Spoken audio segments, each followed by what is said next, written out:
Hello everyone. Tell me if I'm coming through because we're doing some testing today.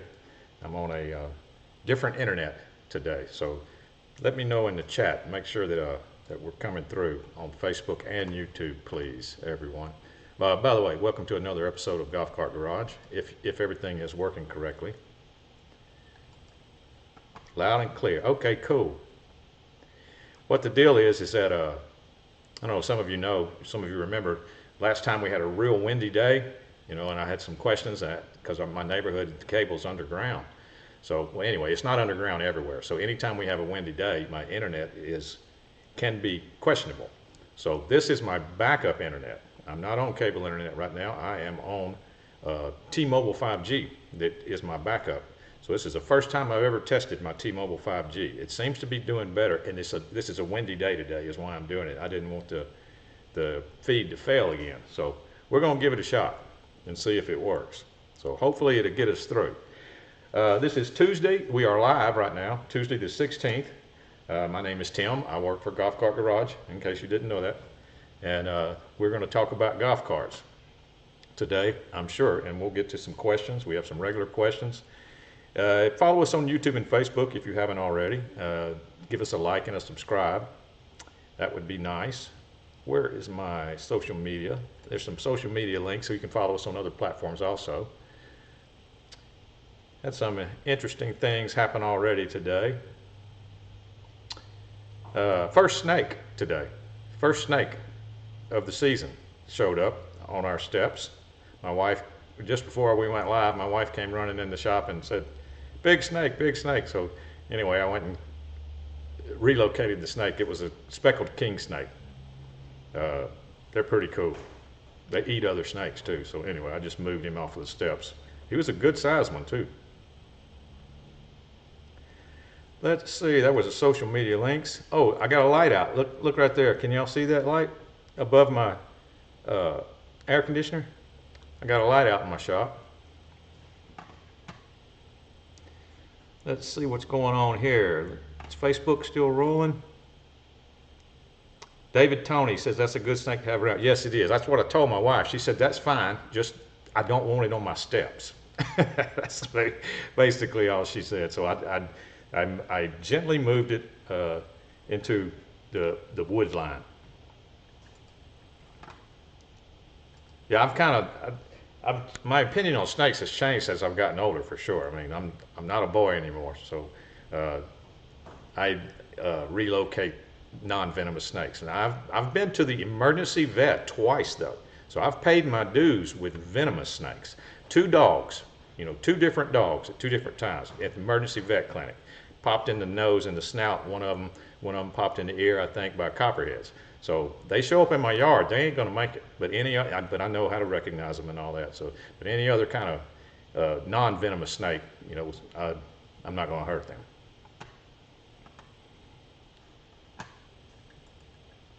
Okay. What do we got going on here? Mike Irwin, what's going on, Mike Irwin? Rich East Maine. Craig, what's going on, Craig? Mike Irwin, 77, sunny in southern Indiana. David Irwin made it on time. Big Mike, 70 and sunny in northwest Indiana. Craig's over in St. Louis, same gorgeous weather. Helpless, what's going on, Helpless? 76 and cloudy in Cabot. Yep, that's cloudy and windy here in central Arkansas.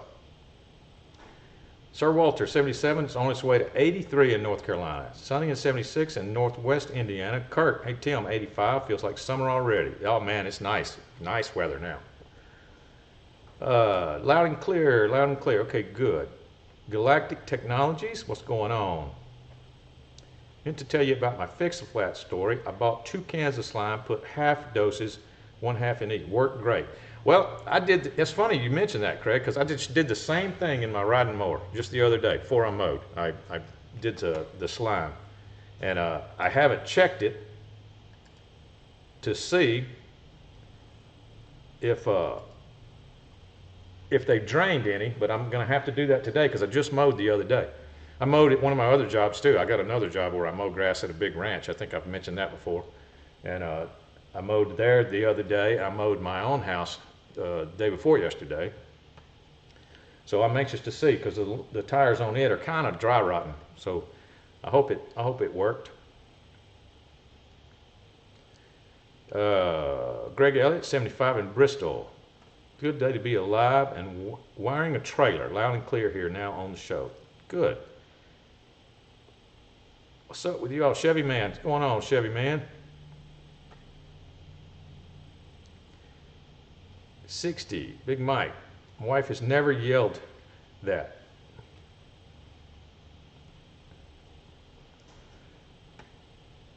Good day, 70 North Carolina.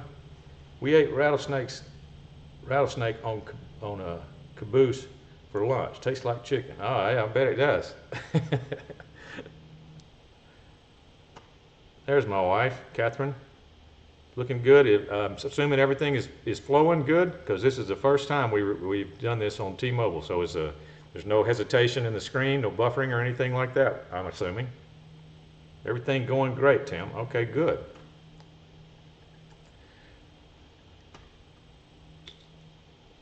Okay, where am I at over here? Kevin Salyer, what's going on, Kevin, on Facebook? Larry La Cucaracha, what's going on, Larry? Harry Fike, 88 and sunny in Zolfo Springs, Florida. That sounds good, 88 and sunny. 53 and sunny at 10 a.m. Central Coast, California, Larry La Cucaracha. Thank you for showing up, Larry, and other guys on Facebook. One day I'm going to get it hooked up where I can see everything at the same time. Little grainy on YouTube. Facebook looks clear. Working on my smoker at 80 Chevy Man. Timing is right on for both channels. Okay, cool. The visual and audio were out of sync for a second. All good otherwise. All right, cool. Greg, doesn't everything exotic taste like chicken? Yes, that's what I have always heard too. I did not hurt the speckled king snake. I let him go. He was mad, though. He got mad with me moving him. He bit. He didn't bite me. He bit the stick I was using. But Big Mike says his YouTube is crystal clear. Okay, good. Okay, here goes William Moore. What's going on, William Moore? Good afternoon to you, sir. Thank you for stopping by. All right, Craig, what did one lesbian frog say to the other?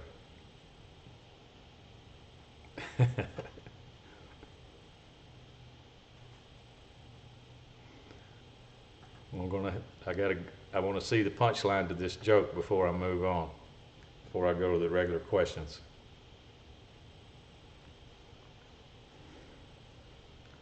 Now, it'll show up. I'll go ahead and start.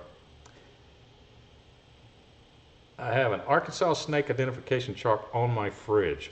I'm helpless. I belong to the Arkansas Snake ID on Facebook.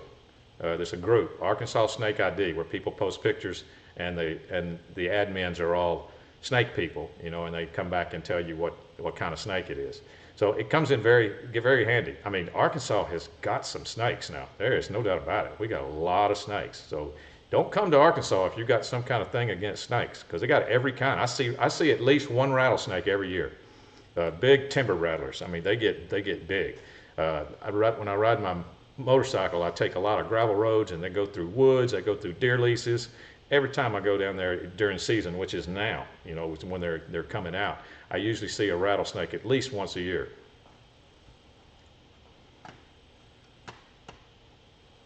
My message is coming through, Jeffrey.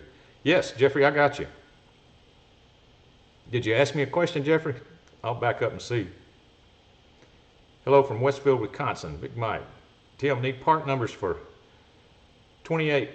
That's a control board, diodes, and 50 amp fuse. Yeah, that's a common charger, Joe. It's an EasyGo PowerWise charger. That number is, and there's a control board. Now, let me ask you this: does your PowerWise charger, Joe, does it have a lights on the front and a meter, or just a meter? Just a meter. Because the old style had two boards on the inside, and the newer style has one board on the inside, but you can convert the old style to the newer style, is why I'm asking.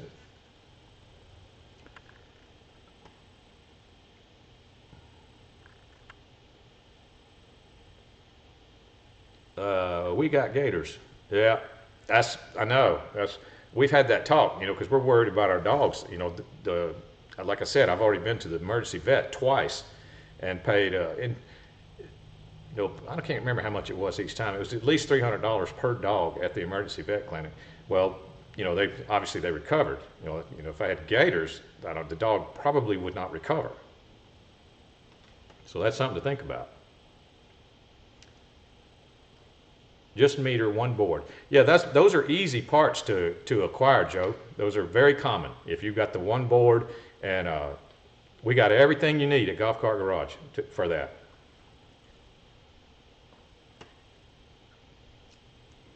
Very common parts. Oh, yeah.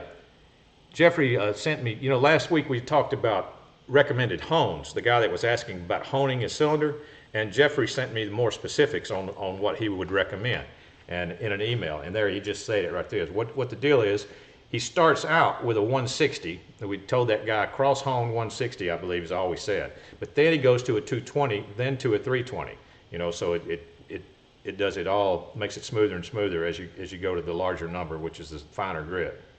But thank you, Jeffrey, for getting a little more technical with that and giving me all the specifics. I'm glad you brought that up today because I'd forgotten about the fact that I had read your email.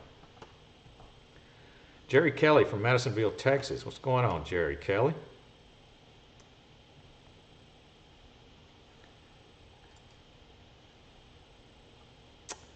Larry Hitz, Facebook video less pixelated than YouTube for me. Jim Stokely, partly cloudy and 78 in East Tennessee. What's going on, Larry Hitz and Jimmy Stokely? Well, I have a feeling today, if I were to try it on my regular internet, as windy as it is, we wouldn't be getting anything. So, D-Max, going on, D? Thank you for joining us there.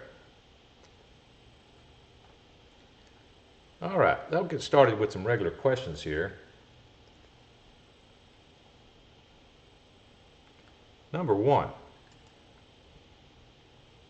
This is from Dave. I purchased a sound bar a couple of years ago and hooked it up to my 2008 EasyGo TXT 48 volt regular battery configuration. I now have a 2019 RXV Elite Freedom with a lithium battery. I never dealt with this battery configuration. The local EasyGo dealer told me they won't touch it because they didn't sell it to me. Same sound bar, but anyway, where can I locate a 12 volt source on my cart? Well, you need to figure out where your lights are hooked to on that car if it has lights. If that lithium car has lights, then those lights are wired, trace those wires, they go to a 12 volt source. Because your lights are going to be 12 volt, they're not going to be 48. And if you've got one lithium battery, then there must be a voltage reducer inside that cart somewhere. But there's no way to hook it anywhere else. You got to find out how your lights are running, and that's where you find your 12 volt source.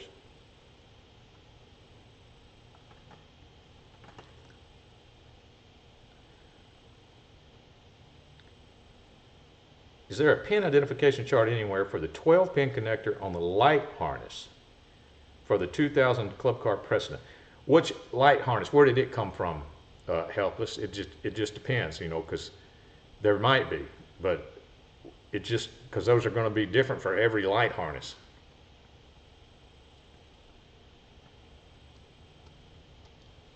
John Shear, what is your take on frame repair?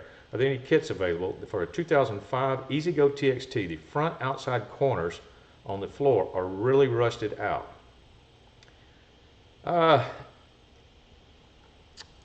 It would just depend, John. You might, anything like that, I would probably get an opinion from an auto body guy, an automobile body guy. Like anytime I had paint questions or anything like that for on a golf cart, I'd go to an auto body shop. I'd take them the body and say, hey, what do you think about painting this?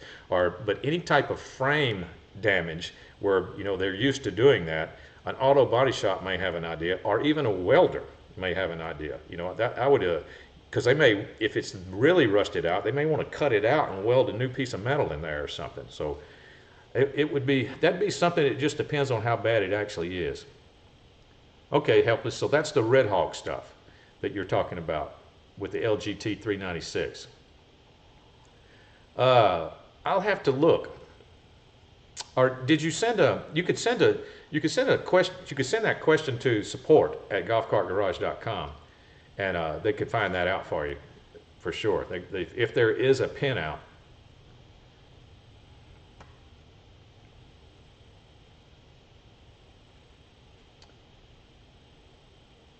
Is today hat day, Rob? No, it is not, but I'm glad you brought that up, Rob, because next episode is.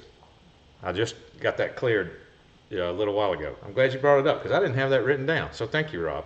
Yes, I'm officially announcing Hat Day is next episode, next Tuesday, which will be, today's the 16th, it will be the 23rd. The 23rd is Hat Day. We're going to give away a bag of swag on the 23rd.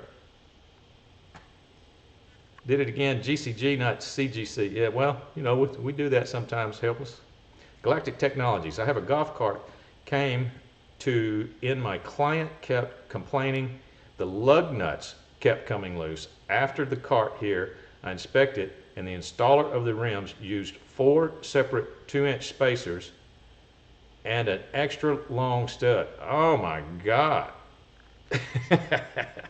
Yeah, that's definitely something that wouldn't be recommended. I thought you were about to tell me that they had put Yamaha lug nuts on an Easy Go. That's what I thought you were about to tell me when I started reading your dilemma there. But yeah, that's even worse. Yeah, that's a whole lot of things that can go wrong there for sure.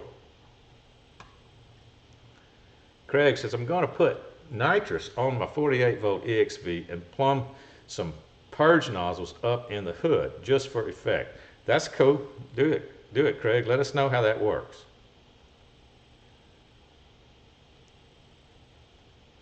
Jeffrey says he's just starting a complete overhaul on an 86 Cushman shuttle for a customer.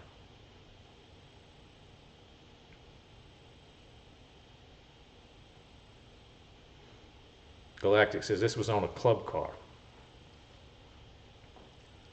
So they did have the correct lug nuts, is what you're telling me. They just had spacers and extenders and all kinds of stuff.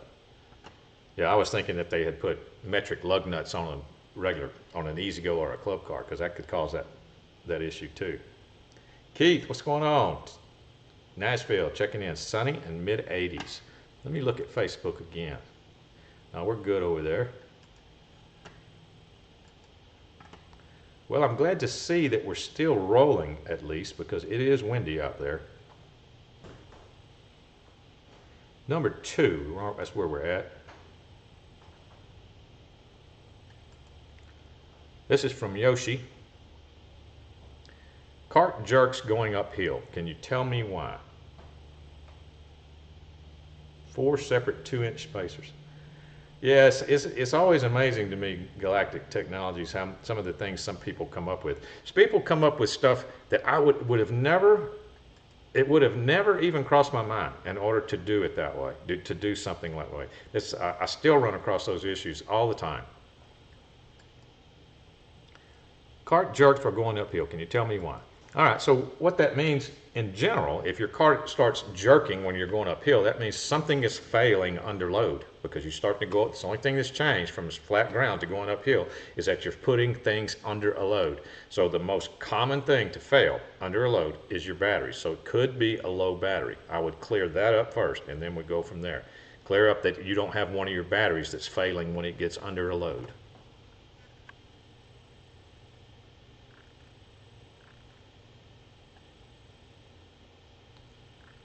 Number 3.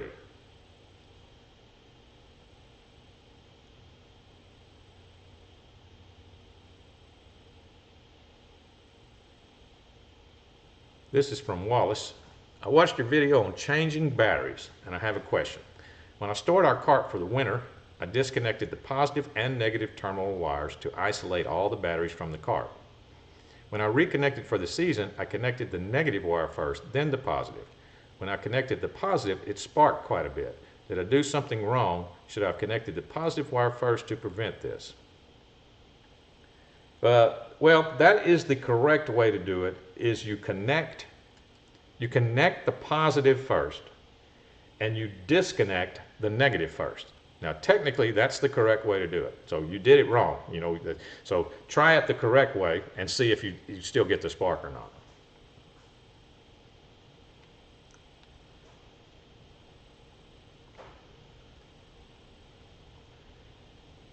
Some cart jerks driving past my house this morning. I'll ask them. Galactic, I told the guy it's a hazard waiting to happen, and I sent him to GCG to order 4 proper wheel spacers. All right, cool. Yeah, that is definitely a hazard waiting to happen. Tim, please tell David Tony the lady on Tawanda is ready to sell her electric club car, DS, Jeff. David Tony on Facebook. Is he on Facebook?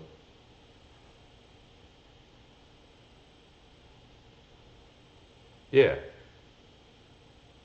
David Tony is on Facebook, all right?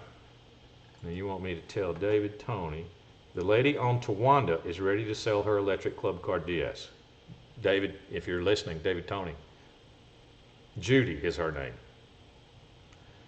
D-Max, Tim, update on my, oh, okay, cool, I remember. Update on my lithium battery update. It's doing great on my 6-seater Villager, 60 amp hour, which is a relatively small pack, 48 volts, getting 18 miles, speeds up to 25, all hills. So you're getting about 18, 60 amp hour. All right, now, if I remember right, what was cool about this, and the reason that I wanted to know is because of the price you told me. That's why I wanted an update, because the price you told me was very low. Dead red is how I remember which one first. Okay, talking about the battery cables. Yeah, D-Max, that's why I wanted an update. So that's good news so far. Now, but I want you to come back next week and tell me if it's still going. And then the next week, we need some data on it long term, because that is a really good price for a lithium swap. The only thing I don't remember is the charger. What's the deal with the charger, D-Max? I don't remember what you're doing there. Upgraded all my wires to 0 gauge 2.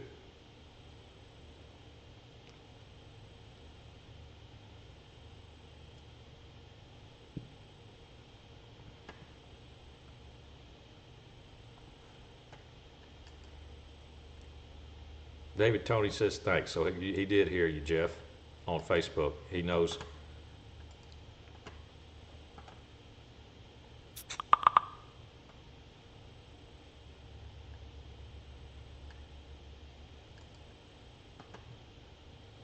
Graded all my wires to 0 gauge. Okay, cool.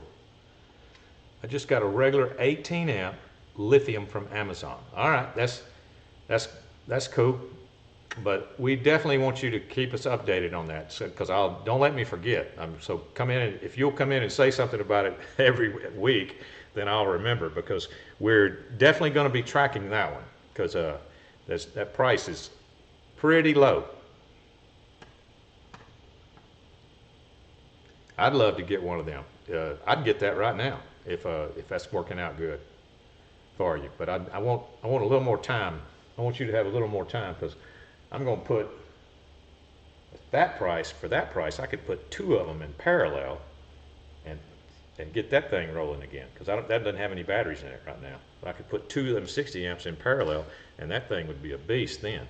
It's already a beast, but it just doesn't have batteries in it.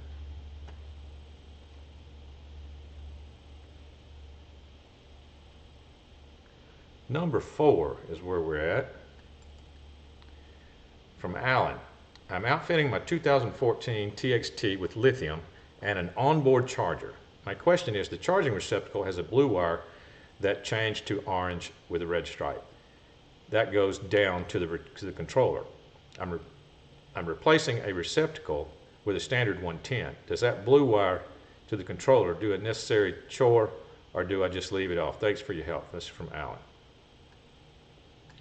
That's a very good question, Alan, and it is a common question that I get nowadays a lot with everybody doing lithium swaps. They say they took pictures, they did this, they said, I know I got it wired right, everything is wired right, and the cart won't run. Well, it's because of that wire that you're talking about. That wire needs to be disconnected from the charging receptacle, somewhere near the charging receptacle. There's usually a spade terminal somewhere near the charging receptacle. It needs to be disconnected there, and then you can eliminate your charge receptacle. You can take it out and go, but you still got this wire that goes back to the controller, like you said. You need to put an eyelet on it, and that needs to be hooked to the positive terminal of your battery, of your lithium battery, and then you'll be good to go.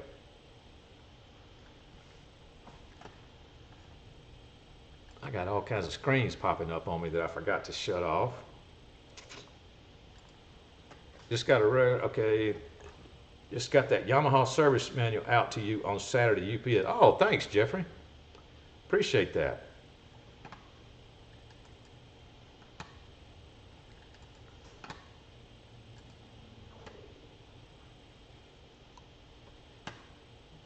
Okay, so yeah, we're still rolling.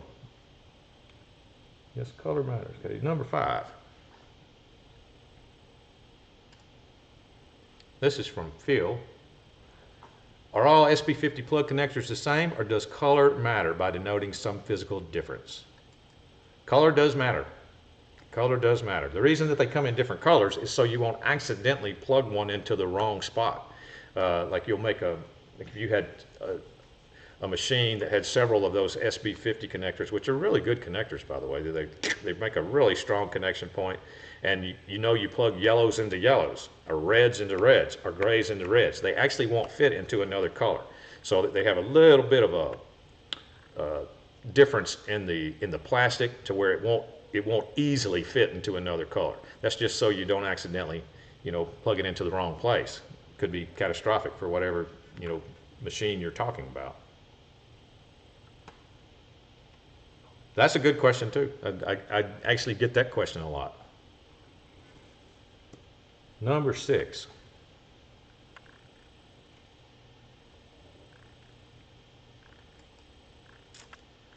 Number 6 is from Melinda. Hey Tim, love all your videos and live shows. And now I have a question. Thank you, Melinda. If I put 3 Trojan batteries and 3 US batteries in our cart, would that work? Different brands, I mean. Well, it's a complicated question, but the simple answer is yes, that would work. If they're all 6-volt batteries, if they're all 8-volt batteries, if they're all 12-volt batteries, then yeah, that'll work. I mean, if it was 12, it would be be a 48-volt car. But anyway, as long as they're all the same voltage, that would work. Now, it's very unlikely that they're all going to have the same statistics. They're all not going to have the same like between the brands. They're going to have different advertised discharge rates and different advertised amps. So you're going to have like an imbalanced pack, and your weakest battery in the whole pack is going to show up really quickly on you. But as far as a short-term run, it'll work just fine. It would obviously be recommended to go with all the same battery because they're all started out the exact same, in the same brand, I mean.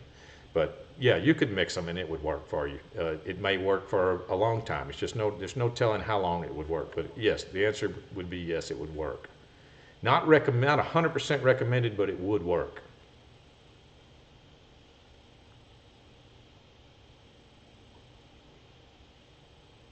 Number 7. This is from Leo. Hi, Tim. I'm trying to figure out why the resistor coils on my cart are getting so hot all of a sudden. Can you help me? Well, I guess my question would be, are you sure that they're getting so hot all of a sudden? Because those resistor coils will get red hot. That's what they do. That's how they dissipate, and that's how they regulate your speed. Is that old system of resistor coils that was around for a very, very long time. That is a very inefficient system compared to today's standards. It's inefficient on your battery pack, and that's not a very good way to regulate your speed by bleeding off by heat, through a resistor coil. But it does work. and they will get red hot, especially if you run a car really hard, or you climb a lot of hills, you know, or you drive around slow. That's the fastest way to make those get red hot is to drive around slow, because when you're driving around slow, it's using the resistor coils. Now, if everything's working correctly, when you drive around fast, it shouldn't be. It should be bypassing the resistor coils, and then they shouldn't get hot, because that's how a golf cart is really designed to run most of the time, is wide open. If you think about it, and back then they designed it to run wide open. That's the best way it would run, would be wide open. Guys get on it, you know, and go from one hole to the next, you know, with their foot on the floor. When it does that, that old system should be bypassing the resistor coils, and so that they won't get hot that way. But it's just when you have to go at something slower than wide open. So my question would be, are you sure that it just started, or that it always started? Because you might have something wrong if it just started.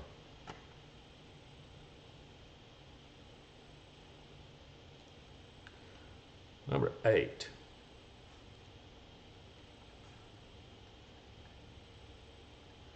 I restored a club car for a guy. He wanted to try one of those eco-worthy batteries off Amazon, made for solar storage and off-grid, and it worked okay for a little while. Then it became hard to charge. Eco-worthy, is that the brand, Galactic? I mean, we sell Eco, but we don't sell Eco-worthy. I mean, is that probably another brand?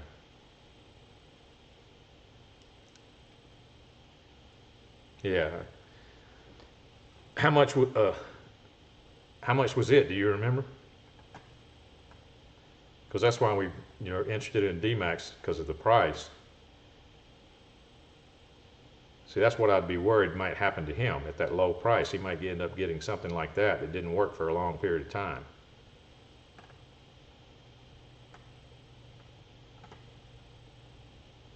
Hopefully it works fine. Hopefully, I hope it's a successful experiment, D-Max. Orange and black letters on battery. It was $500. Oh, so that's even cheaper. See, those numbers scare me, guys. Those cheap numbers like that scare me. That's why I'm interested in that. Larry Consley, late again. What's up, Larry? Amazon has a bunch of digital voltage meters for 12 to 8 volt numbers, not $8.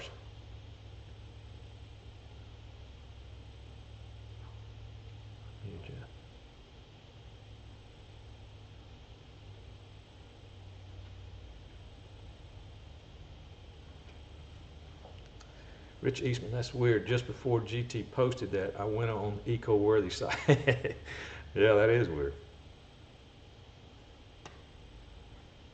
Let me see on Facebook over here. We're still rolling. That's cool. Dashboard mounting. Oh, okay, I got you. Dashboard mounting voltmeters with the numbers. I got you. Now I know what you're talking about, Jeffrey.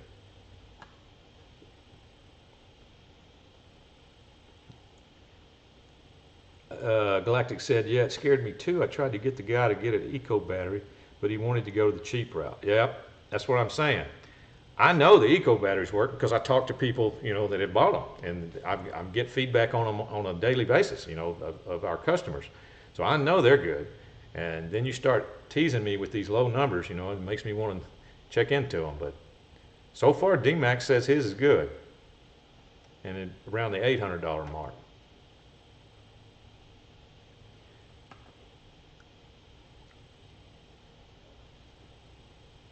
They used to have 48 volt 50 amp hour batteries, but they are no longer listed. They were expensive, if I recall. I'm sure they were. All of them are. Okay. Number 8 is where I'm at on the regular questions. This is from Jesse.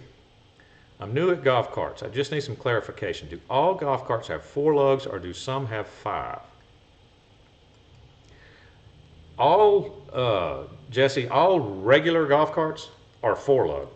Like, when I mean regular, I mean golf carts that were meant to go out and play golf. 2 passenger regular golf carts. You know, Club Car's got them, E-Z-GO's got them, Yamaha's got them.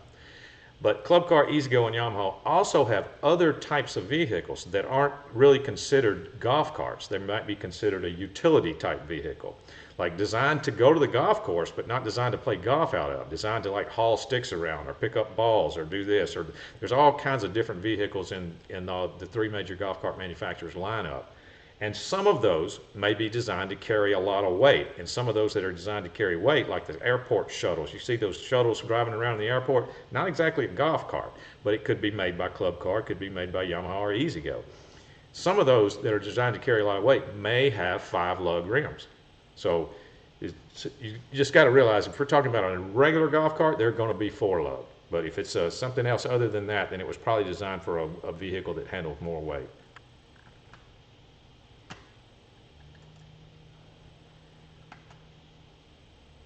David Tony says, what are your thoughts of a remote on-off switch instead of a key for a 72-volt lithium with Navita setup? Switch is rated for 72, but I'm concerned of the regeneration.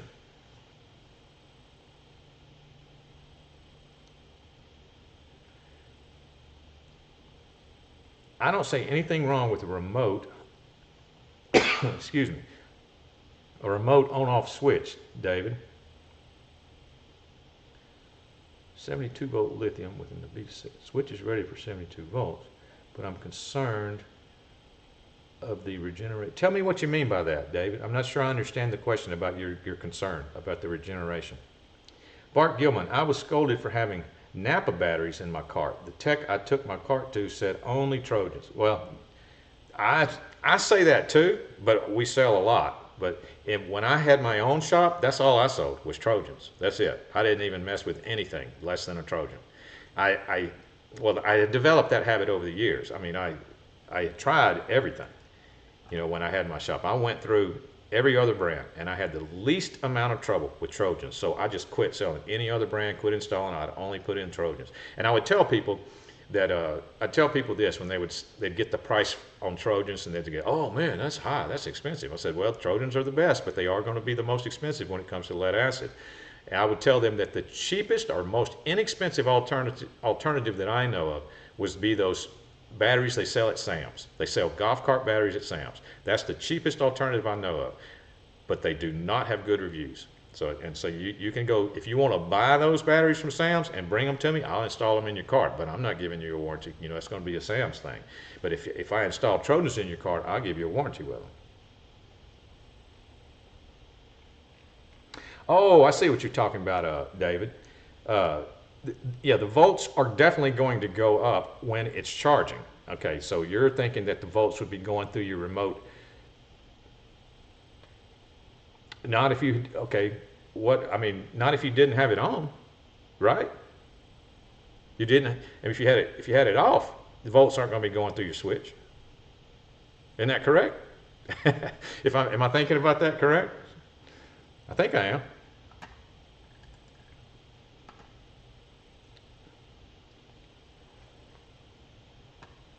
Okay. Galactic says, thing with the eco-worthy batteries is they only make a 12-volt charger in their company, and I tried to call them and never got a reply. I think the address is from China.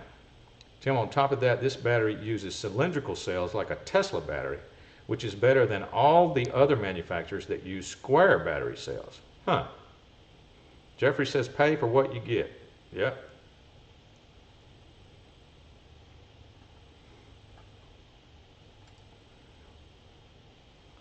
Client needed the 48-volt charger and had to buy a basic lithium charger from Amazon. It was not the plan from the jump to use. Okay, I got you. Yeah, that's not a good deal there, Galactic.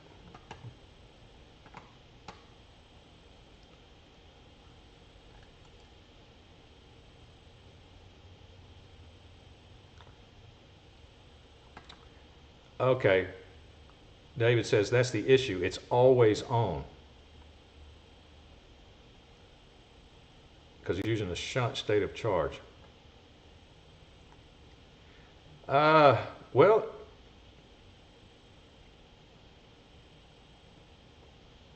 the only thing you could do, I'm trying to think of what you could do to test, to make sure it's going to be all right. You could test it out for away from your golf cart, like test that switch. Like figure out how much your battery pack is going to have when it's on charge. Like 72 volt pack. I charged my race car when it was on 72. I believe it would go up to, was it 85, something like that, 85 volts or something when it was on 72 volts. I'd watch the charger, I'd watch the voltage while the charger was running. I think I'd shut it off at like 85 if I'm not mistaken. I can't remember exact numbers. The 48 volt, it's wired for 48 now, and it charges to about 63. So 48, 53, 63. So almost 20 volts. So 72 would be 82, 90, probably more like 92 on a 72 volt. You could, you know, you'd have to put 92 volts to it. I'd do it away from the cart system though, you know, just not have anything to the cart system. You'd have to, or just call them about that switch and say, does this 72 volt switch have any type of range to it that is safe, or is 72 volt it? Because I get your point now.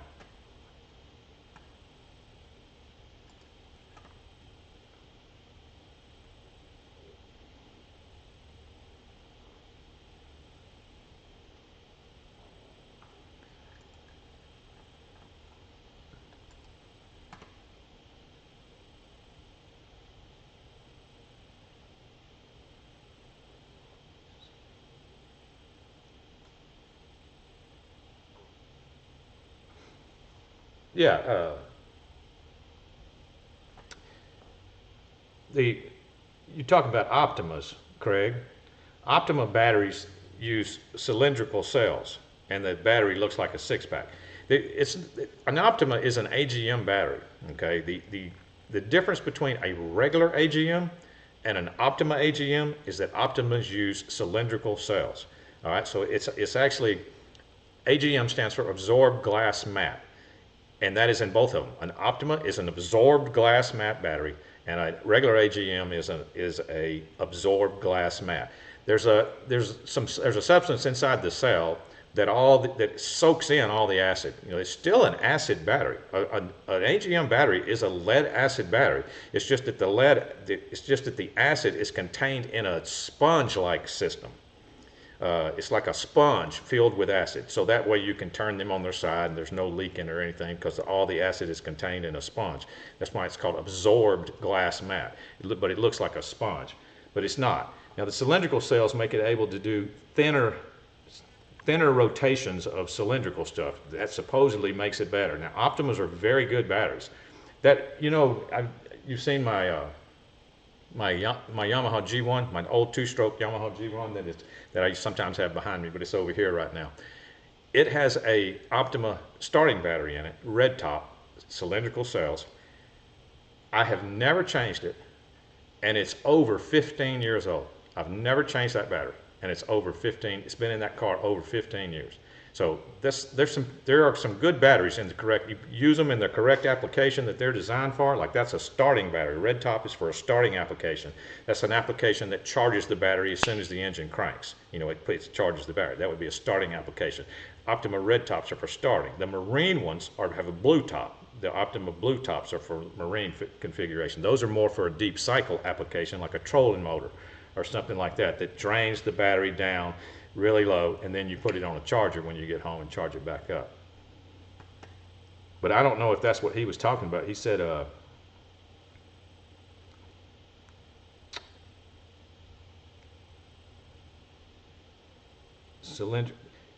this battery uses cylindrical cells like a Tesla. Okay. But see, D-Max is talking about lithium that has cylindrical cells.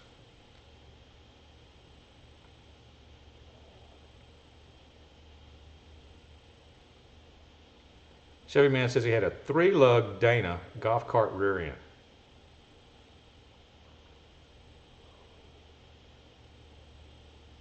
Back in the 70s. Figuring out about 89 to 90%, 89 to 90 volts.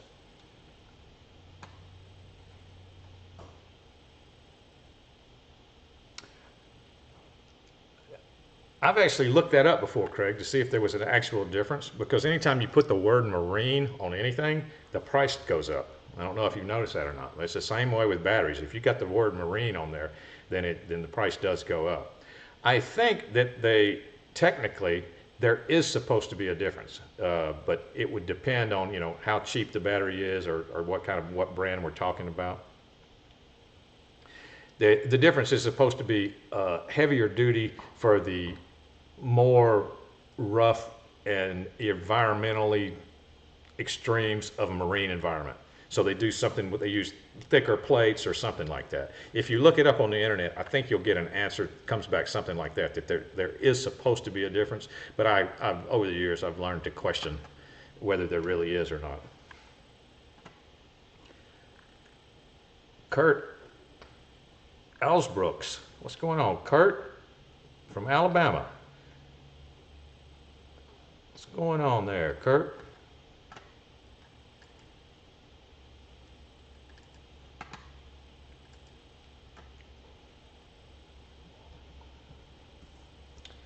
Okay. Number 9 is almost, we're right on time. We're on number 9. We were running late today and we missed out on some pictures that I'm going to show y'all, but I'll have those pictures for either next time or the time before that. Time after that, I mean. Number 9 is from Michael. I have a 2012 electric Yamaha drive. When I step on the accelerator, the system shuts off. And then I have to switch from run to tow and back. Then if I step really lightly on the accelerator, it will go, but if I press too hard, it'll shut back off. What might that be from? I'm thinking throttle sensor.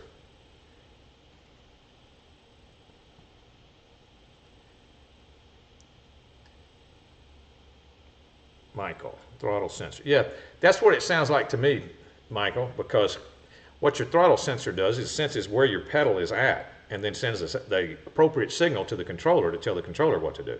So if you're getting confusing input from that pedal and you go slow and it's working fine, then you go too far and it drops out, it's almost like the signal went away to the controller.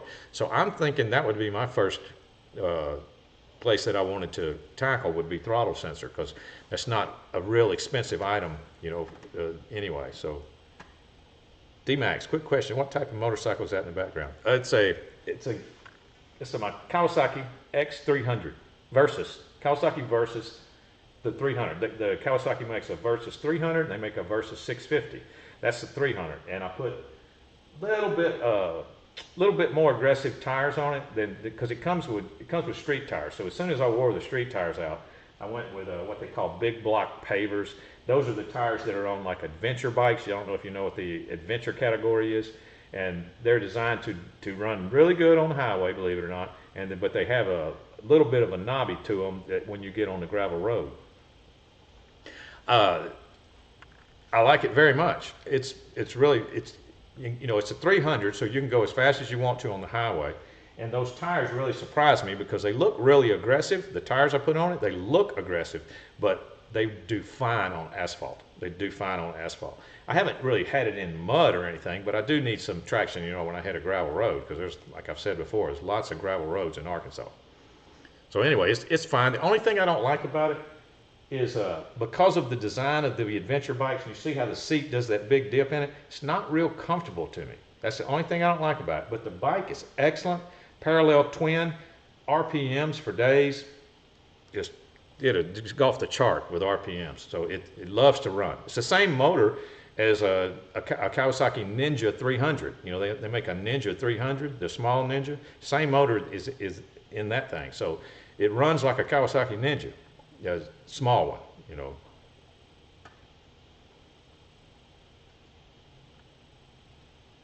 Craig says, have you ever been to a manufacturer's maintenance class? Don't know if they hold them, just wondering. Yes, I have. I used to work for Club Car. I actually worked directly for Club Car, and so yeah, I've been to the Club Car plant. I worked for Club Car in 2004, and that's the first year of the precedent. I said that. First year of the precedent. That's the rollout of the precedent. So I was in the plant watching the assembly line, and the first precedents were coming out the assembly line.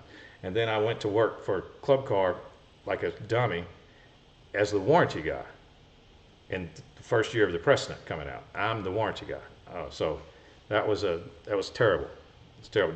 Never be the warranty guy on the first year rollout of anything. But yeah, we had a class that I had to go through before I went to work for them. So I'm assuming that E-Z-GO has the same thing. Yamaha has the same thing. They have before you go to work as a technician for them, you probably have to go through that class. Now, there were some people in my class that were not going to work for Club Car, but they were still in my class. Their company paid for them to come to the class because they were going to work at a golf cart shop or as a technician for just a golf cart shop that sold all kinds of cars. So yeah, you could pay for a class back then, but like I said, that was 20 years ago. So I'm not sure exactly what they're doing now, but I wouldn't doubt it if there was still something similar. Number 10.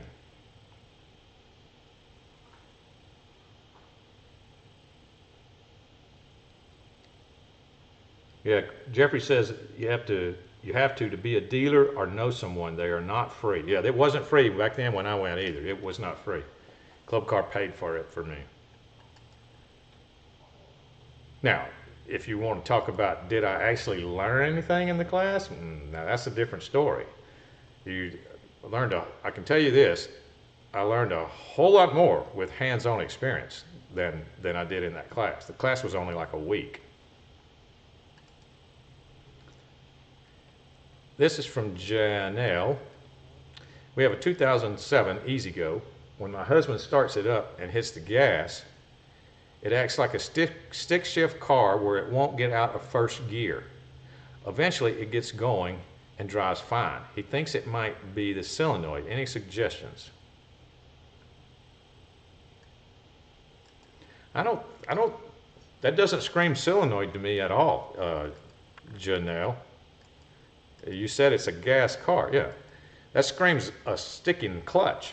That's what that screams to me. Like you're staying in first gear for a long period of time. It's almost like that clutch is struggling either to squeeze in, this would be the drive clutch, or the rear clutch is struggling to go out. That's the driven clutch. The way to figure that out, it would be figure out how to crank your car in neutral. If you don't know, maybe you don't know. If you do, see if you can crank it in neutral. Raise your seat and rev it up and watch your clutches. The one connected to the motor is supposed to squeeze in as the RPMs go up, and the one connected to the rear end is supposed to go out as the RPMs go up, and they do this, at the same time. As RPMs go up, one squeezes in, one goes out. Watch those for smooth operation, and you might find your first gear issue that you're looking at, or that you're dealing with. Craig says, give a thumbs up. Thanks for the show. Thank you, Craig. Tim, if you want to buy a club car from the factory direct, how much would saved versus a dealer? Oh, I don't know if you could do that, Kurt. I don't know if that would even be allowed or not. If you have the opportunity to do that, I'm sure that it'd be less than it would be from a dealer. But I don't know if you're gonna be able to find that loophole or not, because that's what being a dealer is all about. Is that there is definitely going to be a markup for the dealer to make money off of. Jeffrey says they have yearly updates with Arctic Cat and still wants me in Minnesota as a tech rep. That's good. That's good. As fast as things are changing, I think it's probably like that across the board on all different brands of stuff nowadays. D-Max, what do you got to do? Do you have to go to like ongoing training or whatever for Candy America? That's a good question.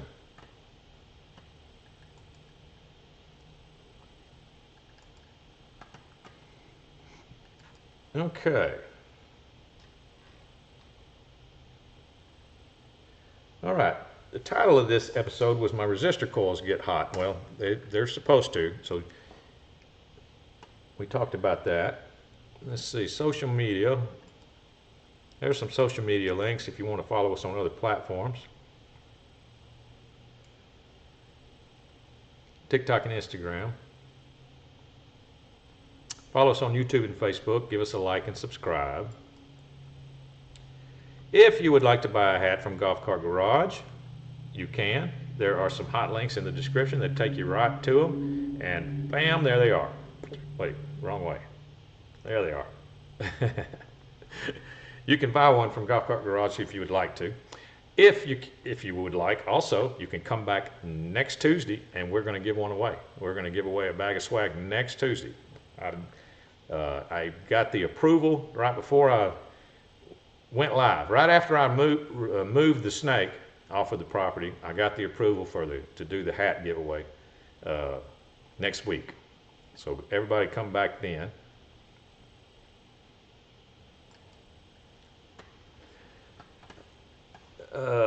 Cannot do that because of your local dealer and assemble correctly for warranty reasons. David Irwin, cool. Yep, we're going to do it next week. Oh no, I'm not going to forget, Kurt. I got it written down here. That was the hat. I don't have, because Ayman was having some technical issues when I was talking with him just before we went live. He was having some internet issues, so I don't have the actual graphic for the new coupon, but I can tell you what the new coupon is. This is the old graphic. You get 5% off any parts you order at Golf Cart Garage. Now the new coupon is TIM20. You know, imagine that. That is the active coupon right now. It's TIM20. TIM, the number 20. And that is good until May the 4th. That coupon is good until May the 4th. I don't have any pictures, let's see, today, because Ayman's internet was messing up on him and he couldn't get the pictures to me, but we will have those next time, and we will give a bag of swag away to a lucky winner next time. The last winner was Tina Wilson. Yep, it was Tina Wilson. She did get hers finally. She had one shipment was damaged in shipping, and they sent it back. It was damaged by the carrier. So then Dave at the warehouse sent her out another one, and I have gotten confirmation from her that she did receive her second one. So she's happy, and everything's good with that. Let's see. Noeska Golf Cart Repairs. Is that how to say it? Am I saying that right? Noeska. I bet it's Noeska. Noeska Golf Cart Repairs. Tell me if I'm saying that right. I don't want to keep saying your name if I'm messing it up. But thank you for joining us, by the way, on Facebook. We got Noeska Golf Cart Repairs. Got a 24-volt tractor and would like to fit a lithium Roy-Pow. My only problem is, will a 315 amp pack work for me? Amp hour pack. Well, the amp hour pack doesn't have anything to do with it working or not.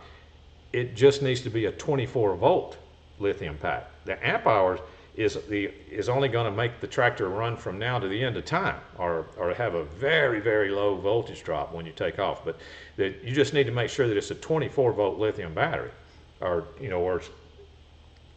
which I don't even know if I've seen a Roy-Pow 24-volt. Does Roy-Pow make a 24-volt, or does Roy-Pow make single 12 volts? Is that what you're thinking of doing? Yeah, did I? Yeah, I know how to spell it. I was just wondering, am I pronouncing it correctly? Noeska. Is that correct?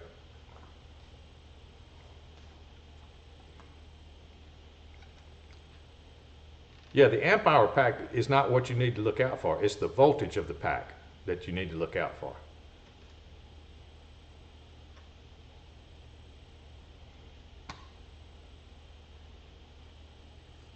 Okay, cool. I got it. All right.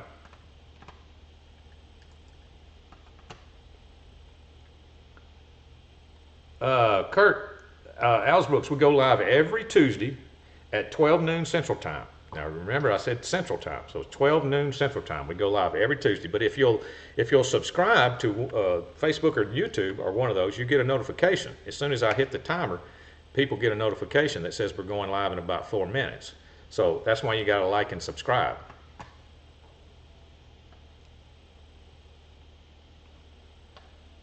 Chevy Man says, Easy Go won't unless you buy more than 10.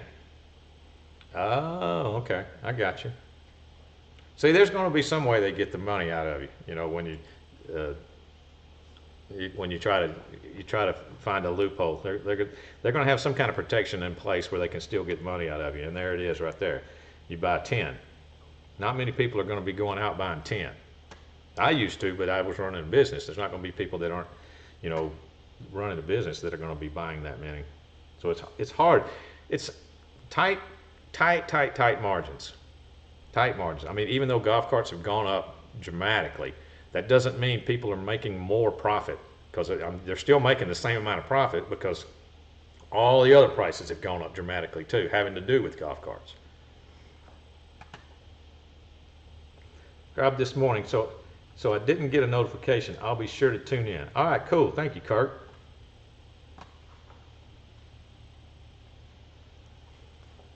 Oh, okay. Noeska. Are you in South Africa?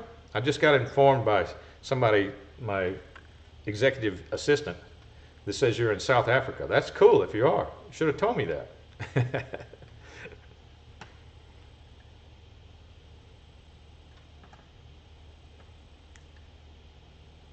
The tractor pulls 2 ton, and Roy Powell does make 24-volt lithium pack.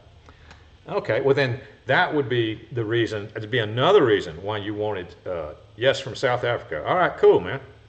That would be another reason why you wanted that 315 amp hour pack, because that would have less voltage drop. Like if you tried to run, if you're talking about on a pulling tractor, that's like hooking something to a stump.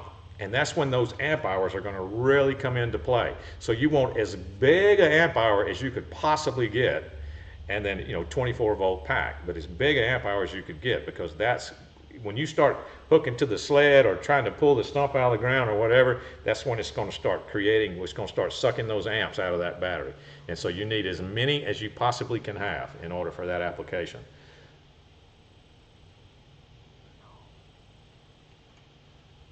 Thanks for joining us, Noeska, by the way.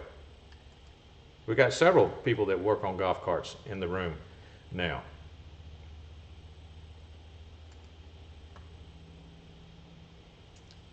Let's get a sign-up board.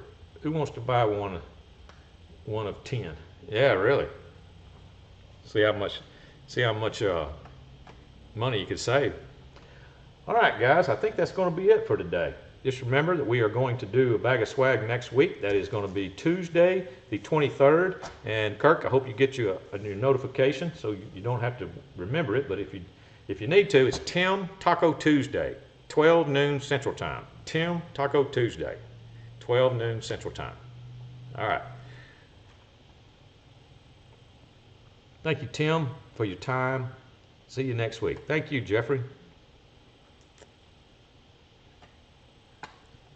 Looks like I am caught up. All right, cool. Please send us a cap to South Africa. Well, come next week, Noeska, and you might win one, because you get entered in the contest. When on hat giveaway day, I usually try to give a hat away once every month. So the way that we do it is that if you type something, like if we were giving a hat away today, you'd already be entered. You don't got to worry about being entered. All you got to do is type something, like say, hello, Tim, next week on Tuesday. And then you're entered, and then it's a random drawing. So you have just as much of a chance of winning the hat as anybody else if you're in the room next Tuesday and you type something. So give it a shot, man. Come back next week.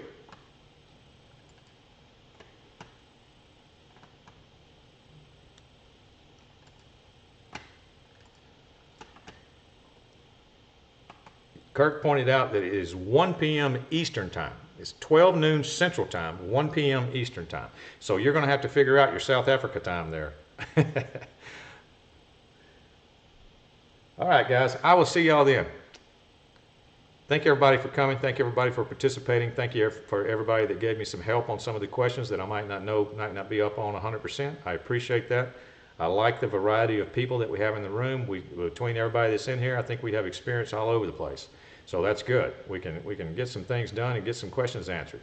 And if you give us a thumbs up, go to golfcartgarage.com to buy your golf cart parts. It would all be appreciated. All right, I will see y'all next Tuesday. The garage is now closed.